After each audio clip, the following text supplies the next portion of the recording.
26절까지의 말씀.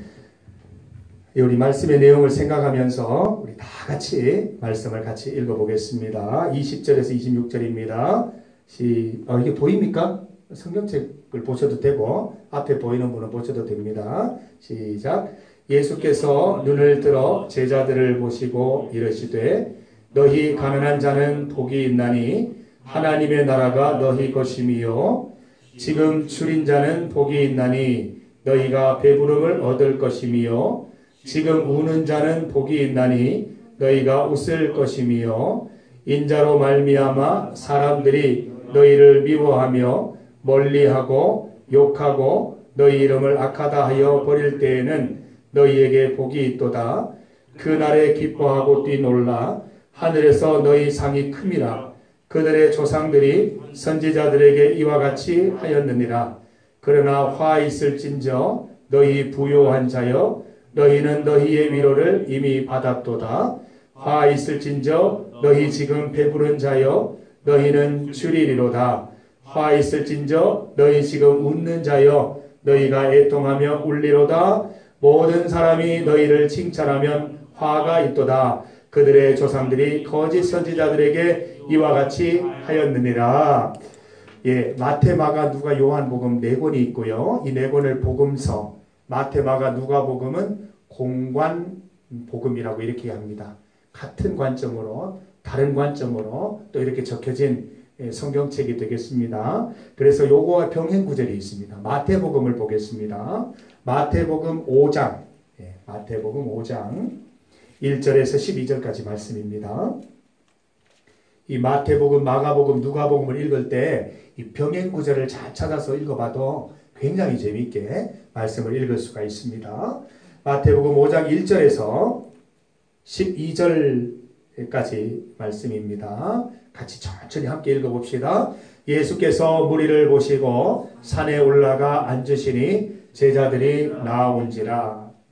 입을 열어 가르쳐 이르시되 심령이 가난한 자는 복이 있나니 천국이 그들의 것임이요 애통하는 자는 복이 있나니 그들이 위로를 받을 것임이요 온유한 자는 복이 있나니 그들이 땅을 기업으로 받을 것임이요 의에 줄이고 목마른 자는 복이 있나니 그들이 배부를 것임이요 긍휼히 여기는 자는 복이 있나니 그들이 긍휼히 여김을 받을 것임이요 마음이 청결한 자는 복이 있나니 그들이 하나님을 볼 것임이요 화평하게 하는 자는 복이 있나니 그들이 하나님의 아들이라 일컬음을 받을 것임이요 의를 위하여 박해를 받은 자는 복이 있나니 천국이 그들의 것임이라. 나로 말미암아 너희를 욕하고 박해하고 거짓으로 너희를 거슬러 모든 악한 말을 할 때에는 너희에게 복이 있나니 기뻐하고 즐거워하라. 하늘에서 너희의 상이 큼이라. 너희 전에 있던 선지자들도 이와 같이 박해하였느니라. 아멘. 우리가 읽은 마태복음 5장을 뭐라고 하죠? 이 부분을 5장, 6장, 7장 3장을 예수님의 산상보훈이라고 얘기를 합니다.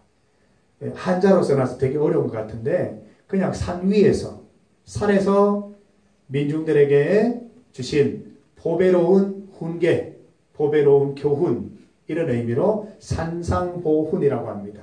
누가복음에는 평지에서 그냥 전하셨다고 되어 있어요. 산이 아니고. 그래서 평지설교 이렇게 또 얘기하기도 합니다. 오늘 읽었던 마태복음 5장에 심령이 가난한 자는 부터 해서 8가지 복이 나옵니다. 그거를 팔복이라고 얘기를 합니다. 예수님께서 많은 설교를 하셨는데 예수님의 명설교라고 하는 그 명설교 중에 명설교 팔복입니다. 팔복. 그리고 예수님의 산상수훈 명설교로 들어갑니다. 그래서 오늘 이 부분을 가지고 Who am I? 우리는 과연 어떤 존재, 어떤 정체성을 가진 인생이 되어야 될 것인가? 우리가 한번 살펴보려고 합니다. 우리 아까 연은 예배 때 보았던 말씀이 있습니다. 우리 성경책 어디를 봤습니까? 찬용이? 기억납니까? 로마서 8장 15, 16, 17절 말씀을 봤습니다. 15, 16, 17절 말씀 봤습니다. 우리 세호 오늘 그 봤던 말씀 중에 Who am I? 우리는 누구라고 얘기를 하고 있습니까? 16절 말씀에서 로마서 8장 16절에서 우리를 누구라고 얘기를 하고 있죠? 우리가 누구다? 하나님의 자녀다라고 그렇게 얘기했습니다. 답은 명백합니다. 우리는 하나님의 자녀예요. 중요한 건 내가 하나님의 자녀를 모른다는 거죠. 하나님의 자녀라고 얘기하면서 교회 밖에 나가서 세상 사람들하고 똑같이 살면서 내가 하나님의 자녀인지 나도 모르는 거예요. 이게 문제인 거예요. 하나님의 자녀라고 말만 하지 말고 진짜 하나님의 자녀가 될 필요가 있겠죠. 우리가 하나님의 자녀이기 때문에 경훈아, 우리가 하나님을 뭐라고 부를 수 있다 그랬지? 누구라고 부를 수 있다 그랬지? 아빠, 정확하게 기억하네. 아빠, father, 파파 이렇게 부를 수 있다는 겁니다. 하나님을 향해서 아빠라고 부를 수 있다는 것입니다. 근데 이 하나님의 자녀가 된다고 하는 게 말로만 되는 게 아니에요. 여러분이 예를 들어서 뭐 이렇게 옷에다가 하나님의 자녀 이니셜을 새기고 다닌다고 해서 하나님의 자녀가 되는 게 아니에요. 어떤 게 하나님의 자녀가 되는 걸까요? 오늘이 예수님의 팔복을 통해서 그 내용을 살펴보려고 합니다. 우리가 하나님의 자녀라고 할 때 뭔가 세상 사람들하고 다른 게 있어야 돼요. 뭐가 달라야 될까요?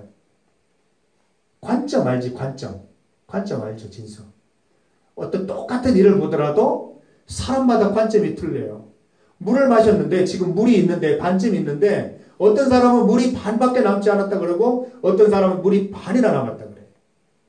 어떤 사람은 아이들이 장난치는 걸 보면서 아이들이 참 활달하다고 얘기하는데 어떤 사람은 버릇없다고 얘기해요. 관점이 다 다른 거예요. 관점이 있어요. 하나님의 자녀, 하나님을 그대로 닮은 하나님이 가르쳐 주시는 관점이 있어야 돼요. 독특한 관점. 그건 다 나타나거든요. 말로 나타나고 행동으로 나타납니다. 그렇게 세상 사람들에게 복음을 전하라고 말씀하셨어요. 복음 전한다는 게 사형리 들고 가서 설명하고 얘기하는 것도 복음 전하는 거지만 내 행동, 내 가치관, 내 관점을 보고 사람들이 퀘스천 마크를 갖도록 하는 거예요. 뭐지? 쟤 뭐야? 도대체 뭐야? 도대체 무슨 생각을 하고 있기 때문에 저런 말을 하고 저런 행동을 하게 되는 거지? 궁금하게 만드는 것, 그게 바로 복음 전하는 거라고 말씀하셨어요. 그게 중요한 건 뭐예요? 그 관점에서 나오는 태도, 반응, 모든 일에 대한 반응. 그 반응에서 내가 하나님의 자녀라는 게 드러난다는 거예요. 우리는 오해하는 게 있어요. 이 교회에서는 하나님의 자녀인 것처럼 행동해요. 막 손을 들고 찬송하고 눈물을 흘리면서 기도하고 그런데 우리가 밖에 나가면 그렇게 하지를 못한다는 거예요. 왜 그럴까요? 정말 내가 하나님의 자녀라면 세상에 나가서도 그 정체성, 그 관점, 그 태도를 유지하면서 다양한 방식으로 나올 수 있을 거예요. 물론 길 가다가 우리가 사무소 타고 가다가 뭐 이렇게 찬양 드리기는 좀 어렵겠지요. 그건 좀 이상한 행동이 될 수 있겠죠. 그러나 거기에서 일어나는 여러 가지 일들을 대처하면서 하나님의 자녀다운 관점이 나오고 하나님의 자녀다운 말과 행동이 나올 수 있다는 것입니다. 그걸 우리가 해야 돼요. 그게 있어야 그게 진짜 하나님의 자녀 또 그리고 그 행동이 나를 만들어 주는 거예요. 행동이 있어야 됩니다. 관점이 있어야 됩니다. 훈련해야 됩니다. 그 관점은 쉽게 나오지 않습니다. 그 관점을 훈련해야지 가능하다는 것입니다. 저는 결혼한 지 지금 한 10여 년 됐는데 제가 이제 결혼을 처음 했잖아요. 물론 처음 했죠. 처음 해야죠. 한 번 했는데 결혼을 하면 초보 아빠가 돼요. 초보 남편이 돼요. 실수를 하지요. 저도 이제 어린 시절 예은이 어릴 때 이렇게 키우면서 실수를 많이 했어요. 훈계라는 이름으로 제대로 애를 이해하지 못하고 윽박 지르고 회초리를 들고 이렇게 했던 기억이 나요. 그런데 어느 순간 제가 생각을 바꿔먹었다는 거죠. 내가 하나님을 믿는 하나님의 자녀라면 양육 방법도 달라야 되는데 왜 똑같냐는 거예요. 다른 집하고 다를 바가 없는 거예요. 하나님 모르는 사람들하고 똑같이 애들을 양육하고 있는 제 모습을 보면서 이 수치감을 느꼈어요. 수치심을 느꼈어요. 달라야 되겠다 생각을 했어요. 요즘에는 회초리 들지 않습니다. 요즘 화내지 않습니다. 그냥 차근차근 타이르고 그리고 오히려 아이들의 잘못을 지적하기보다는 그 아이들의 존재가 아이들이 있어서 그 행복과 기쁨을 표현하기에 바쁜 것 같아요. 시간들이. 제가 집에 들어가면 제가 늘 쓰는 말이 있습니다. 나는 집으로 출근한다라는 말을 씁니다. 집에 가서 옷 벗고 또 샤워하고 그대로 소파에 늘어떠서 잠자는 게 아니고 그때부터 아이들과 시간을 같이 합니다. 이 시간을 기다린 것처럼 그렇게 합니다. 어제도 우리 예은이 이제 영어 학원을 새로 등록했는데 하루에 단어를 무슨 150개나 외워오라는 거예요. 일주일에 다 150개씩. 그거를 이제 단어 테스트를 같이 했어요. 근데 참 고마운 게 아빠가 조금 노력을 해주니까 얘가 힘든 줄 모르고 그걸 하나의 게임으로 하는 거예요. 게임으로. 아빠랑 하는 게임. 그래서 이제 늘 저녁에 퇴근할 때 되면 전화 와요. 아빠 오늘 나랑 단어 테스트 해줄 거지? 정말 기쁨이 돼요. 이 딸과 아빠의 관계는 굉장히 중요하잖아요. 그 관계가 어그러지면 그 아이에게 평생토록 집이 되는데 그렇게 기다려지는 사람이 저라는 게 너무 기쁜 거예요. 세은이도 꼭 해주는 게 있어요. 책 2권씩 읽어주는 거. 요즘에는 책이 두꺼워져가지고 정말 힘들어요. 예전에는 몇 장만 하면 끝이 났는데 기본 한 20장이에요. 그거를 읽어주면 좋다고 또 2권, 3권 갖고 와서 그렇게 하다 잠드는 거. 그게 얘는 이제 아빠와의 좋은 경험이 되는 거예요. 이게 하루아침에 되지 않았어요. 이 딸들이 저를 두려워했거든요. 한번 제가 컴컴한 방에 손을 냈더니 그걸 두고두고 얘기하는 거예요. 제가 말씀을 보면서 하나님 앞에서 이 부끄러움을 느끼고 하나님의 자녀로서 양육하는 게 뭔가라고 생각을 하고 실천을 했더니 다르게 말하지 않아도 내가 하나님의 자녀인 게 드러나는 거예요, 집에서. 이게 바로 하나님의 자녀라는 거예요. 우리가 써붙인다고 해서 하나님의 자녀가 되는 게 아니고 내가 구한교회 다닌다고 뭘 달고 다닌다고 해서 하나님 자녀가 되는 게 아니고 관점과 태도가 바뀌어야 된다는 것입니다. 우리 말씀 잘 띄워주셨는데 여기 보면 예수님께서 이 팔복에 대해서 얘기를 하고 계시는 부분이 누가복음입니다. 21절에 보면 20절에 보면 너희 가난한 자는 복이 있나니 라고 했습니다. 21절에 보면 지금 줄인 자는 복이 배고픈 거 지금 줄인 자는 복이 있다 그랬습니다. 그리고 지금 우는 자는 복이 있다 그랬습니다. 22절에 보면 더 엄청난 얘기들이 나오죠. 인자로 말미암아 예수님으로 말미암아 사람들이 너희를 미워하고 멀리하고 욕하고 너희 이름을 악하다 할 때 복이 있다 그랬습니다. 이해가 됩니까? 배고픈 게 무슨 복입니까? 우는 게 뭐예요? 억울한 일 당하면 울어요. 여러분 억울한 일 당해봤습니까? 저도 최근에 몇 차례 있었던 것 같아요. 내가 바꿀 수 없는 상황. 그러나 그 상황 때문에 굉장히 내가 억울함을 겪어야 되는 구조적인 문제, 시스템 이런 것들 느끼는 순간 답답합니다. 웁니다. 이렇게 눈으로 떨어지는 그것만 눈물이 아니에요. 가슴으로 속으로 우는 게 있어요. 우는 자가 복이 있대요. 말이 됩니까? 배고픈 게 무슨 복입니까? 배고프면 아무것도 보이지 않고 배고프면 너무 내 상태가 초라해지는데 이게 무슨 복입니까? 가난한 것이 복이랍니다.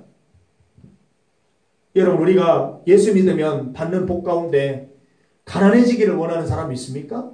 나는 예수 믿어서 좀 배고픈 사람이 되고 싶다. 예수 믿어서 우는 자가 되고 싶다. 예수 믿어서 사람들이 나를 욕하고 사람들을 나를 미워하는 그런 존재가 됐으면 좋겠다 라고 말하는 사람이 있습니까? 없습니다. 우리는 배부르기 위해서 기도하고 하나님 복받아서 예수님 복받아서 웃으며 살고 싶고 사람들이 칭찬받으며 살고 싶은 그런 꿈을 가지고 우리가 기도하지요. 그럼 이게 도대체 무슨 말일까요?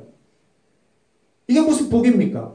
지금 무슨 말씀을 하시는 걸까요? 물론 이제 이 부분을 영적으로 해석해서 영적으로 가난하면 복이 있고 영적으로 배고프면 복이 있고 영적으로 좀 이렇게 울 수 있는 공감할 수 있는 사람이 될 수 있으면 복이 있고 또 사람들의 미움을 받으면서 주를 위해서 내 삶을 희생하면 복이 있고 이렇게 해석하는 수도 있지만 오늘은 좀 다른 새로운 해석을 해보려고 합니다.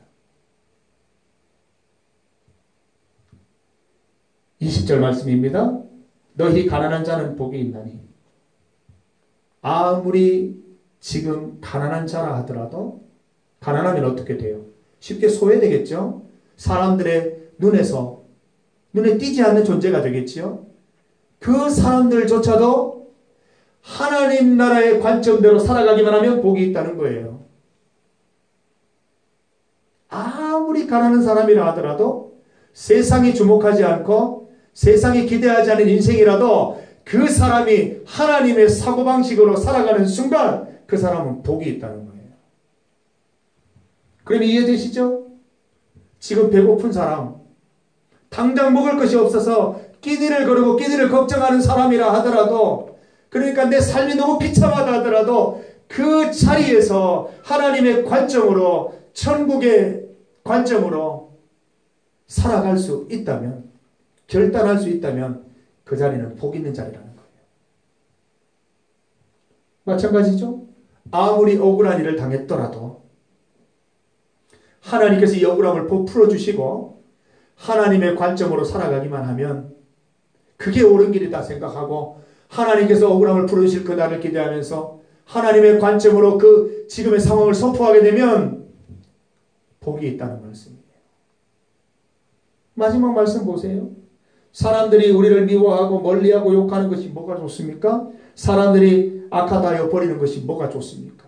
그러나 버림받을 때에도, 미움받을 때에도, 사람들이 나를 멀리할 때에도 하나님의 관점으로 그것이 하나님을 위해 헌신하는 일인 줄 알고 그것을 통해서 하나님의 나라가 확장됨을 알고 그것으로 인해서 하나님의 나라의 관점으로 선포할 수 있는 그 사람은 복이 있다는 거예요. 여러분, 바꿔 얘기하면 어떤 얘기가 되는지 압니까? 여러분이 가난하다고 해서 대충 제껴버리는 그 사람, 복 있는 사람일 수 있다는 거예요. 여러분이 배고픈 사람이라고 해서 멀리했던 그 사람들, 언제든지 하나님의 관점으로 살아가면 복 있는 삶을 살아갈 수 있는 사람들이라는 거예요. 여러분 주변에 억울한 사람들이 있습니까? 쉽게 보아 넘겨서는 안 돼요. 그 사람들이 그 자리에서 하나님의 나라를 선언하는 순간 복받는 인생이 될 수 있다는 것입니다. 예수님 때문에 미움 당하고 또 사람들이 욕하고 악하다 하는 그 사람들, 우리가 함부로 대하거나 이상하게 대하면 안 된다는 것입니다. 그 사람이 그 자리에서 하나님의 복음을, 하나님의 나라를, 관점을 선언하는 순간 이 복이 있는 인생이 된다는 것입니다. 우리 말씀을 좀 넘어가 볼까요? 24절부터 보면 이제는 복이 아니라 화에 대해서 말씀하십니다. 화 알죠? 나에게 이렇게 처벌이 내리는 거예요. 처벌. 벌이 내리는 거예요. 화가 있을 거라고 그랬어요. 근데 24절도 역설이에요. 뭐라고 되어 있어요? 너희 부요한 자여 화 있을진저. 부자들이 화가 있대요. 우리는 기도하면서 또 우리가 교회 가면은 다 그렇게 가르치잖아요. 여러분 예수 잘 믿으면 부자 된다고 얘기하는데 부자가 화가 있대요. 무슨 말일까요? 화 있을진저 너희 지금 배부른 자요. 지금 배부른 사람들 화가 있을 거래요. 줄인 자들 화가 있을 것이며 웃는 자들 너희에게 화가 있을 것이다. 마지막으로 모든 사람이 너희를 칭찬하는 너희 화가 있을 것이다. 이게 무슨 말일까요? 아무리 지금 배부르게 산다고 해도 하나님 말씀의 관점으로 내 삶을 선언해내지 못하는 사람은 화가 있다는 거예요. 아무리 배부른 사람이라 하더라도 지금 아무것도 필요가 없고 그냥 이대로 족하다 하는 사람도 하나님의 관점으로 그 삶을 선언해내지 못하는 사람은 화가 있다는 거예요. 지금 아무리 즐거운 일이 많고 웃고 지내는 사람이라도 하나님의 관점으로 그 삶을 선언해내지 못한다면 화가 임한다는 거예요. 마찬가지입니다. 아무리 사람들이 너희를 칭찬한다 해도 네가 하나님의 관점으로 사는 그걸 놓쳐버리는 순간 화가 임한다는 말씀이에요. 무슨 말씀일까요? 지금 현재 상황에 대해서 절대적으로 생각하지 말라는 것입니다. 내 주변에 있는 사람들 중에 부자라고 다 축복받았다 아니라는 겁니다. 가난한 자라고 해서 다 버림받았다 절대 아니라는 것입니다. 배고픈 사람이라고 멀리하고 배부른 사람이라고 가까이하고 즐겁게 지내는 사람이 잘 사는 것이고 뭐 억울한 일을 당한 사람 나쁜 사람 그게 아니라는 것이에요. 어떤 형편에 있든지 그 가운데서 하나님의 관점을 풀어낼 수 있는 인생. 내가 지금은 배고프지만 하나님께서 영적으로 나를 충만하게 하시고 하나님께서 언젠가 나를 배부르게 하실 것이라는 믿음을 가지고 정말 주님 앞에 부끄럽지 않게 살아가는 그 사람이 있다면 복이 임한 거예요. 여러분 주변에 있는 분들 잘 한번 보세요. 여러분들이 혹시 외형적인 것들로 그 사람들에 대한 태도를 결정하지 않았습니까? 심각한 실수인 줄 믿습니다. 교회 안에서 뭐 부자고 즐겁게 살고 배부르게 사는 그런 분들 복 받았다고 우리가 착각하는 경우가 있어요. 위험할 수 있어요. 그 배부름 때문에, 그 부요함 때문에, 그 즐거움 때문에 하나님을 놓쳐버린다면 쓰러질 수가 있어요. 엎어질 수가 있어요. 화가 임할 수가 있다는 것입니다. 그러나 아무리 배고프고 아무리 그 억울함이 있고 아무리 가난하다 하더라도 그 자리에서 주님을 예배할 수 있고 주님의 나라를 기대할 수 있고 내가 배고프고 가난한 게 다가 아니라 하나님께서 영광스럽게 하실 그날 그곳에서 누릴 그 영화로움을 생각하면서 하나님을 당당하게 고백할 수 있는 인생이라면 지금 상황과 관계없이 그 사람은 부유한 사람이에요. 누가 정말 부자입니까? 가난하지만 복 있는 사람이 부자인 줄 믿습니다. 누가 진짜 배부른 사람입니까? 줄이지만 하나님의 관점을 잘 표현해내서 복이 임하는 저 사람이 진짜 배부른 사람이라는 거예요. 누가 웃는 자입니까? 억울한 일을 당했지만 하나님이 이 억울함을 풀어주실 것이라 믿고 그 억울함 속에 주저앉지 않고 하나님 바라보고 나아가는 그 사람이 진짜 웃는 사람이라는 거예요. 누가 칭찬받는 사람이냐고요. 이런 모든 미움받는 상황 속에서도 하나님 저버리지 않고 천국의 소망 믿고 한 걸음 한 걸음 나가는 그 사람이 이 복이 있는 거라는 겁니다. 여러분 막연히 부자가 되겠다고 기도하지 마시기 바랍니다. 난 여러분 다 부자 되기를 원치 않아요. 부자가 되는 것보다 더 중요한 게 있어요. 즐겁게 사는 것보다 더 중요한 일이 있습니다. 사람들에게 칭찬받는 것보다 더 중요한 일이 있습니다. 뭡니까? 하나님의 나라의 관점을 가지고 내 삶을 바라보는 자세입니다. 우리 청년들 보면 제가 볼 때는 참 건강하게 살고 있는 것 같은데 자신의 상황 때문에 굉장히 이 쪼그러들어 있는 그런 청년들이 있어요. 나는 지금 취업 준비 중이라 제가 한참 쪼그러져 있어서 아무것도 못해요. 기도도 못하고 예배도 못 드리고 나에게는 소망이 없어요. 그렇지 않습니다. 지금 현재 상황에 갇히지 마시기 바랍니다. 취준생이라고 하나님의 복이 못 임하는 게 아니에요. 취준생이더라도 그 테두리 속에 갇히지 않고 거기에서 하나님을 선언해내고 하나님의 관점으로 내 삶을 해석해내고 거기에서 새로운 비전을 발견할 수 있다면 그곳은 복된 자리인 줄 믿습니다. 오히려 잘 풀리고 모든 게 내 뜻대로 되어가서 이 교만의 극치를 달리는 그 사람들, 저는 그 사람들이 정말 화가 임할 사람들이라는 생각을 해요. 물론 잘 되고 하나님의 관점으로 살아갈 수 있으면 더 좋겠지만 그렇지 못하다면 내가 그럴 자신이 없다면 아굴의 고백처럼 너무 많은 부자가 되지 않기를, 너무 큰 부자가 되지 않기를 기도해야 될 필요도 있는 것입니다. 아굴이 뭐라고 기도했어요? 내가 너무 큰 부자가 되어서 하나님을 모른다 할까 두렵다 그랬어요. 그럴 바에는 차라리 내가 부자가 안 되고 평범하게 살았으면 좋겠습니다라고 고백하고 있다는 것입니다. 여러분 뭐가 복입니까 도대체? 여러분 단순히 부자가 되기를 꿈꾸지 마시고 단순히 즐거운 인생 사는 것만 꿈꾸지 마시고 사람들에게 칭찬받는 그런 꿈만 꾸지 마시고 내가 어떻게 하면 모든 상황 속에서 하나님을 버리지 않고 하나님의 관점으로 내 상황을 볼 수 있을 것인가? 언제든지 동일한 시선으로 내 모든 인생의 상황을 하나님의 가능성의 자리로 볼 수 있을 것인가? 그것을 우리가 고백해낼 수 있어야 합니다.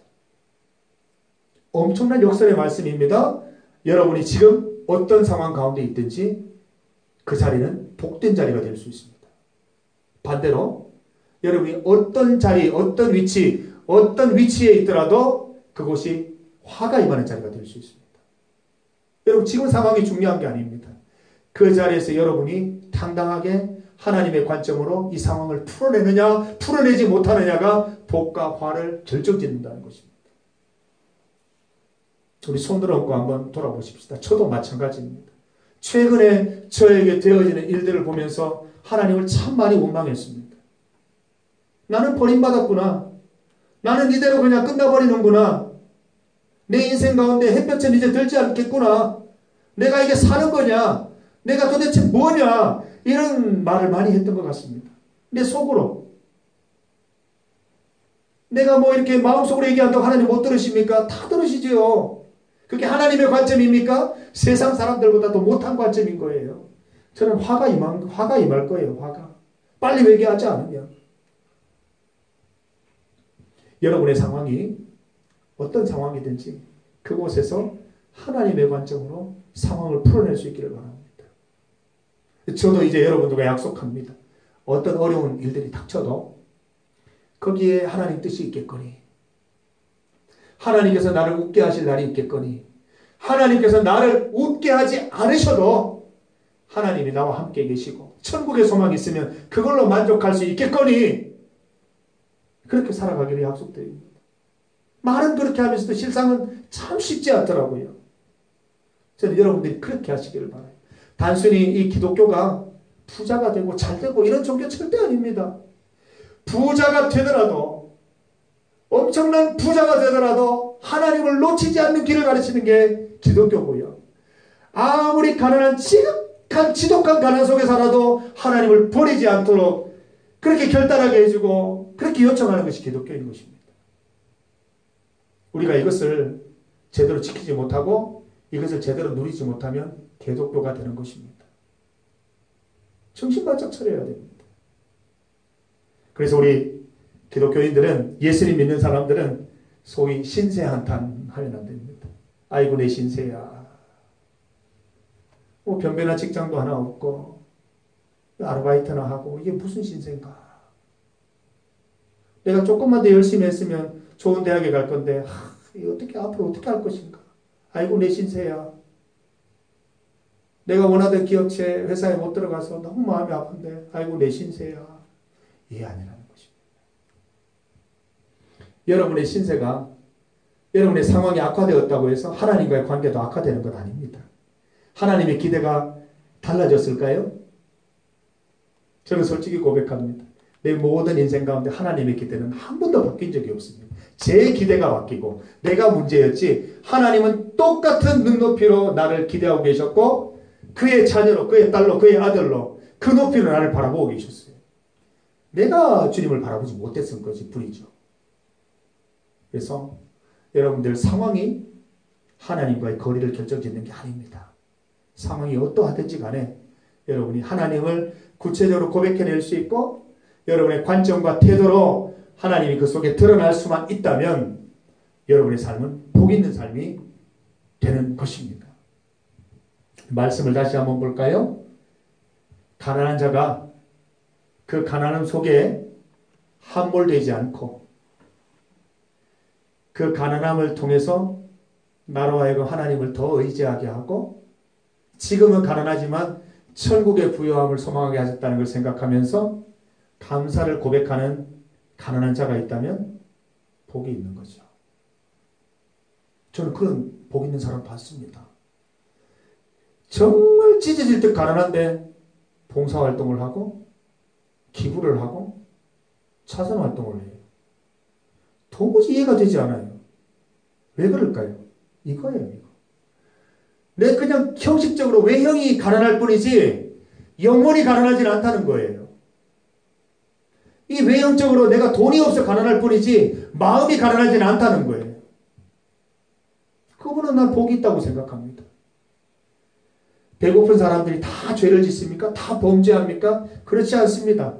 이 배고픔 속에도 나를 배부르게 하실 하나님을 기대하면서 죄 짓지 않고 정직하게 살아가는 분들이 많습니다. 천국이 임하는 것입니다. 억울한 일을 당했다고 사람들이 다 복수합니까? 참고 하나님께서 복수해 주시기를 기다리면서 오히려 그 보복의 마음을 원수 사랑의 마음으로 바꾸는 사람들도 있어요. 복 있는 자입니다. 사람들이 미워해요. 예수님 믿는 것 때문에 미워해요. 전도하고 또 예수님을 전파하는 행위 때문에 미워하고 나를 괴롭히는 사람들이 있어요. 그들에 대해서 그들을 비판하거나 그들과 맞서 싸우는 것이 아니라 하나님 주의 말씀이 전파되면 그것으로 만족합니다 라고 하나님의 관점으로 살아가는 고백하는 인생이 있다면 복이 있다는 거예요. 그러나 아무리 부유한 사람이라 하더라도 지금까지 하나님과 함께 동행하면서 하나님 주시는 축복으로 부유하게 되었다 할지라도 순간 하나님의 관점을 버리게 되면 화가 임하는 겁니다. 이 부요함을 가지고 어떻게 써야 할지 모르는 어리석은 부자처럼 돼버리면 하나님의 영은 떠나는 것입니다.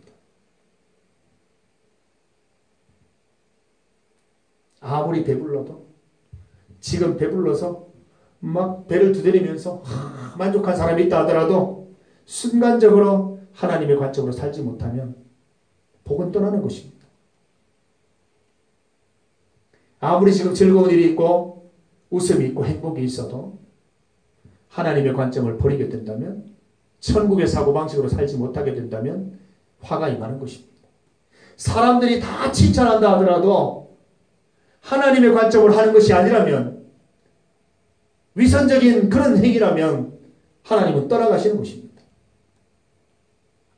여러분, 오늘 저녁에 하나님 앞에서 바르게 결단하십시오. 내가 교회에 10년, 20년, 5년, 10년 다녔다고 해서 하나님의 자녀 되는 것 아닙니다. 그렇게 살아야 됩니다. 이제 경훈이는 대학생이 될 겁니다. 대학생이 되면 대학생처럼 살아야 됩니다.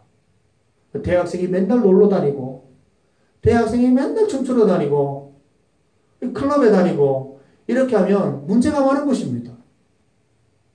대학생의 자연스러운 모습이 뭐예요? 전공 과목에 관심을 가지고 열심히 공부하고 그 안에서 스터디하고 꿈을 키우고 필요한 역량들을 쌓아가는 것, 그게 대학생의 모습입니다. 집에서도 그럴 겁니다. 아, 경훈이 대학생이네. 입학증을 가지고 말하는 게 아니고 막 책을 가져와서 공부도 하고 전공에 대한 관심도 갖고 막 이렇게 인턴도 하고 이렇게 하면 집에서 그렇게 느끼는 거예요. 하나님의 자녀가 되는 것도 마찬가지입니다. 내가 구원교회 다닌다고 하나님 자녀 되는 것이 아닙니다. 구원교회 이외의 자리가 더 중요합니다. 제 가운데 그런 거 있잖아요. 월요일부터 토요일까지 여러분은 세상에서 어떤 사람입니까? 그게 더 중요한 거예요. 그건 여러분만 알잖아요. 우리는 잘 몰라요. 우리 주일로 만나는 사람이기 때문에. 여러분들 충분히 주일날 위선적인 삶을 살 수 있어요. 가식적인 삶을 살 수 있어요. 세상에서는 그렇지 않게 살다가도 교회 와서는 굉장히 신앙적인 것처럼 살아갈 수 있어요. 그렇게 위선적으로 살면 우리는 몰라요. 그러나 하나님은 분명히 거기에 대해서 심판하십니다. 더 중요한 것은 세상에서 어떻게 살아가느냐입니다. 우리 아까 찬용이 기도 제목 나누면서 대학 가더라도 믿음 버리지 않도록 분별력 있게 대학생활 할 수 있도록 옳고 그른 거 잘 분별할 수 있게 해달라고 기도 부탁했는데 정말 그 필요한 기도 제목이에요. 찬용이가 그 대학에 가서 영대 공대 가서 거기에서 공부를 하더라도 거기에서 하나님의 관점 놓치지 않고 올바르게 분별하면서 주님 선포할 수 있으면 하나님 복 주시는 거예요. 두려운 게 참 많지요? 하나님 복 주시면 다 해결되는 거예요. 하나님 복이 있느냐 그게 아니냐 그게 중요한 거지 내가 어떻게 하려고 해서 되는 게 아니에요. 저도 지금 제가 처한 상황들 하나님이 임하시면 하나님 복을 주시면 순식간에 해결될 거라 저는 믿습니다. 이게 중요한 것입니다. 그래서 오늘 이 팔복을 잘 기억하면서 예수님이 팔복을 주신 이유를 다시 한번 잘 생각해 봅시다. 지금 내가 어떤 상황에 처해 있더라도 여러분이 후에마의 정체성이라고 하는 것은 상황에 따라 바뀌는 게 아니잖아요. 뭐 대학생이 이렇게 뭐 허름한 옷을 입고 섬에 가 있다고 해서 대학생이 아닌 게 아니잖아요. 대학생이에요. 제가 얼마 전에 어디 그 절에 가서 이 문화재죠, 문화재. 이렇게 유네스코에 등재된 문화재 이렇게 갔었는데 거기 가서 이렇게 보니까 스크린에 그 당시에 당신은 어떤 역할을 했던 사람인지 이렇게 보여준대요. 그래서 사진을 찍었어요. 그래가 막 돌아가더라고. 막 이렇게 머슴도 있고 장군도 있고 막 돌아가는데 제가 어디에 맞춰진 거 압니까? 줌에 제 얼굴이 떡 나오는 거예요. 스님의 얼굴에, 스님의 모습에 제 얼굴이 떡 나오는 거예요. 여러분, 그거 찍었다고 제가 목사가 스님이 됩니까? 아니잖아요. 저는 목사예요, 목사. 그거 찍혔다고, 아, 나는 오늘부터 중이구나, 스님이구나, 큰일 났구나, 이렇게 말할 수는 없는 거죠. 정체성이 그렇게 쉽게 바뀔 수 있는 게 아니에요. 우리가 하나님의 자녀라면 그 정체성을 가져야 되는데 쉽게 변질되지 않는, 적어도 예수님께서 심판하러 오시는 그날까지는 변질됨 없는 정체성을 가져야 할 필요가 있습니다. 그러기 위해서는 어떻게 해야 될까요? 어떻게 해야 될까? 고엽씨 어떻게 하면 되겠어요? 어떻게 하면 될까요? 우리 리더장님 어떻게 하면 될까요? 리더장님은 항상 답을 아세요. 미소를 짓고 있어요. 답을 알고 있는데 내가 얘기해버리면 후배들이 말할 수 있는 기회가 사라지니까 그냥 말을 할 수 없다는 거예요. 지금 또 웃고 계세요. 답을 알고 있는 거예요. 훈련을 해야죠. 훈련. 연습해야죠. 연습 없이 훈련 없이 되는 게 있습니까? 진수도 마찬가지고 저 대학 입시하기 위해서 얼마나 많은 문제들을 풀고 얼마나 많이 스틱을 잡고 연습을 했어요. 연습 없이 훈련 없이 어떻게 대학 입학을 하냐고요.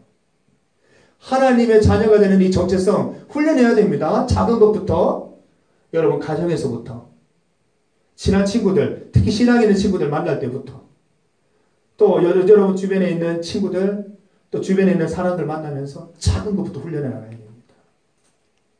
하나님의 관점을 훈련해 가시고 하나님의 관점을 말하고 하나님의 관점대로 행동하는 그런 훈련을 연습을 우리가 해야 될 필요가 있는 것입니다. 연습 없이 우리는 건강한 정체성을 가질 수가 없는 것입니다. 정직 우리 누구라고요? 하나님의 자녀입니다. 하나님의 자녀. 아까 제가 신의 아들이라고 바꿔서 얘기했잖아요. 이거 엄청난 얘기거든요. 내 아버지가 뭐 이렇게 돈이 조금 많은 그런 부자라고 해도 어깨에 힘이 들어가는데 야, 뭐, 너 찌질해가지고, 야, 취업도 못하고 어떻게 할래? 야, 우리 아빠가 누구야? 하면 끝나는 거예요. 하나님이 아버지인데, 신의 아들인데, 걱정하는 게 안 맞잖아요. 신의 아들인데, 상황에 따라서, 뭐, 울기도 하고 상황에 따라서 쪼그라드는 게 이게 안 맞잖아요. 하나님을 생각하면 모든 상황에서 하나님의 관점으로 말하고 행동할 수 있어야 되는 것 아닙니까? 그래야 하나님의 자녀라고 말할 수 있지요. 예를 들어서 우리 예언이가 뭐 학원에 갔는데 뭐 음료수 하나가 먹고 싶은데 그걸 못 먹어서 막 통곡하고 울고 있다고 한다면 제가 막 기분이 묘하겠죠.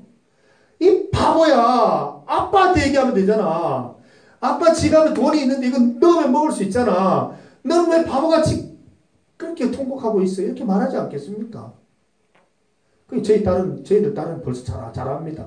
아빠 주머니에, 아빠 지갑만 잘 털면 저거 먹을 수 있다는 거 압니다. 우리 세연이는 영악하거든요. 아빠 지갑에 돈이 있다는 걸 알아요. 딱 가서 맛있는 거 딱 골라놓고는 아빠만 쳐다봐요.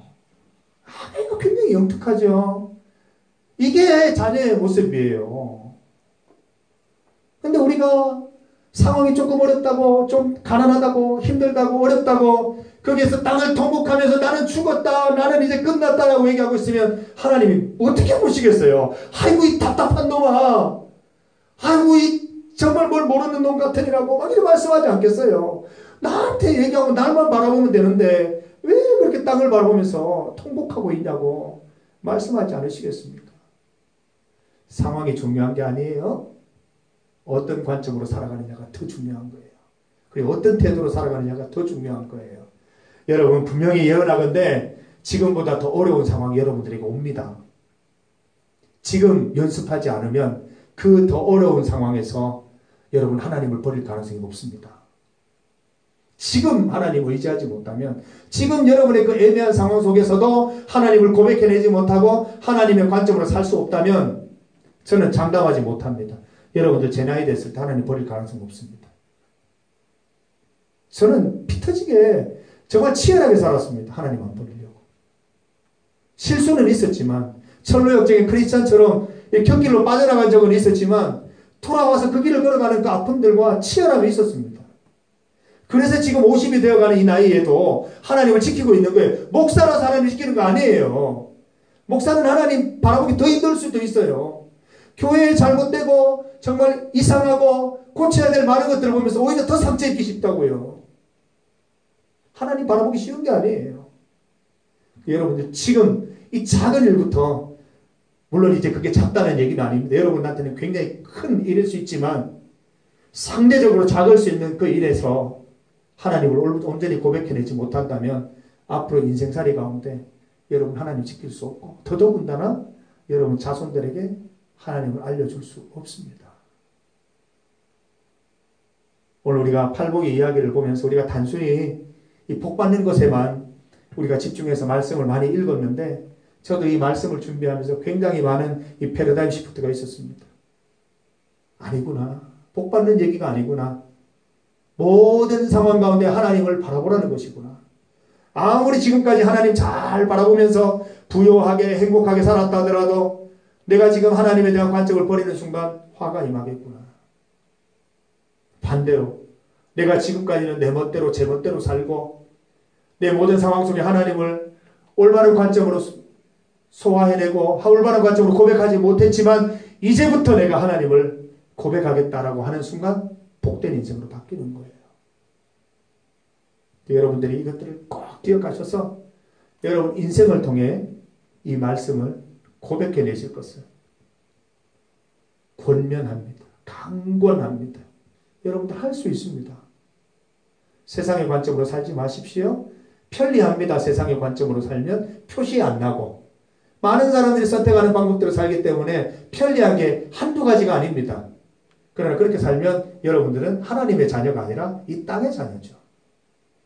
하나님의 자녀로 살려면 아까 얘기했잖아요. 이영애 씨가 옛날 연예인처럼 살 수가 없어요. 아무 예능 프로그램이나 못 나가요. 그 가문을 지키기 위해서 그 가문의 영예를 위해서 절제한단 말입니다. 여러분이 하나님의 자녀가 그냥 되는 게 아니라 그랬잖아요. 아까 뭐라 그랬어요? 영광을 받기 위해서 고난도 함께 받아야 돼요. 하나님께 짐을 맡기는 걸로 끝나는 게 아니고 예수님이 주시는 가벼운 짐, 멍에도 져야 된다는 거예요. 그게 있어야 됩니다. 그게 뭐예요? 하나님의 관점, 하늘나라의 관점, 하늘나라의 사고방식으로 세상을 바라보고 하나님의 사고방식으로 말하고 행동하는 것, 태도를 갖는 것. 그게 하나님의 자녀가 되는 길입니다. Who am I? 여러분은 누구입니까? 여러분은 누구입니까? 마음속으로 대답해 보세요. 하나님의 자녀입니까? 땅의 자녀입니까? 하나님의 자녀라면 여러분의 어떤 행동이, 여러분의 어떤 말이 하나님의 자녀답게 만드는 말이요 행동입니까? 말해볼 수 있습니까? 최근 2, 3일 사이에 그런 일이 있었습니까? 없었다면 회개하시기 바랍니다. 있었다면 감사하시기 바랍니다. 우리가 정말 주님 앞에서 내가 누구인지 분명히 알아야 되고 또 그걸 알기 위해서는 분명히 사고방식과 행동과 말과 태도로 나타내야 됨을 우리가 말씀을 통해 알게 되었습니다. 우리 같이 훈련합시다. 얼마나 좋아요 이게. 우리는 그 아버지가 똑같잖아요.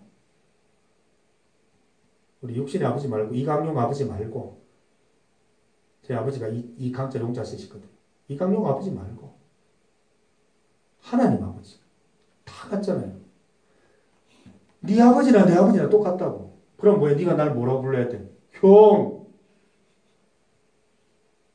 맞잖아요. 형이잖아. 아버지 같은데. 아, 미안합니다. 미나 씨가 저보고 오빠라고 불러야 돼. 아버지가 같잖아요. 그래서 우리 교회 공동체를 가리켜서 가족이라고 얘기합니다. 가족. 여러분은 우리를 그냥 피상적인 동아리 정도로만 생각하면 큰 오산입니다. 가족입니다. 가족. 아까 우리 사랑합니다. 축복합니다 했는데 조금 다 뜨거운 얘기 왜 했는지 아세요? 가족이니까 하는 거예요. 물론 가족끼리 요즘 잘 못합니다만은 가족이기 때문에 또 할 수 있는 거예요. 특별한 날 특별한 때 어머니 사랑합니다 하잖아요. 정신 하죠. 자주는 못하지만 한 번씩 눈물 흘리면서 그래도 어버이날 이럴 때는 어머니 사랑한대 알지? 그러면 하잖아요. 가족이니까 하는 거예요. 우리는 가족입니다. 그리고 우리 가족 공동체이기 때문에 훈련도 함께 할 겁니다. 하나님의 관점으로 살아가는 훈련 같이 할 겁니다. 우리 지체 중에서 동생이나 언니나 누나나 형 중에서 그렇게 못 살아가면 같이 가서 격려해주고 응원해줘서 하나님의 관점으로 상황을 볼 수 있도록 도와주는 것. 그게 훈련하는 겁니다. 막 그 진수가 서울 가가지고 막 서울 물 먹더니 약간 이상해져가 오면 진수야 그러면 안 되지. 넌 정말 하나님의 자녀라고 자중하고 똑바로 살아야 돼. 이게 가족이 하는 일이에요. 친구나 세상 형들은 그렇게 얘기 안 하거든요. 아, 진수는 잘 나가네. 막, 야, 뺀질하게 죽인다. 이래 얘기하지. 정확하게 얘기 안 해주고. 가족은 그걸 얘기하는 거예요. 진수는 변한 것 같은데. 아니, 지금 변했다는 게 아니고. 예를 들면, 그게 가족이 할 수 있는 일이에요. 그래서 우리가 훈련하자는 것입니다. 그래서 여러분들이 모든 상황 속에서 복 있는 자가 되기를 바랍니다. 그리고 여러분 모든 상황 속에서 화가 임하지 않는 복된 인생으로 살아가게 되기를 간절히 소망하고, 여러분의 말과 행동과 태도가, 사고방식이 여러분의 하나님의 자녀됨을 세상에 선언할 수 있기를 간절히 소망합니다. 우리 함께 찬양을 좀 드리고 같이 기도를 좀 드립시다. 우리 날 향한 계획, 우리 함께 찬양을 좀 드립니다.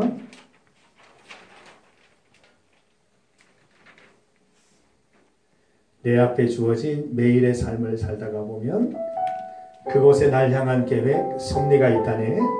지금 여기 계시며 말씀해 주시는 하나님, 내 삶에 역사하시는 신실한 나의 하나님을 찬양해. 우리 함께 찬양해 주십시다.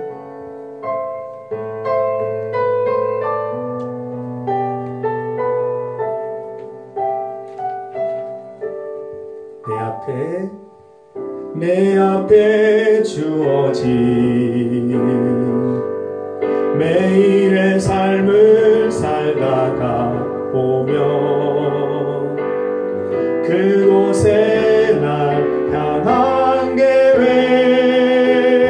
섭리가 있다네. 매 순간 나에게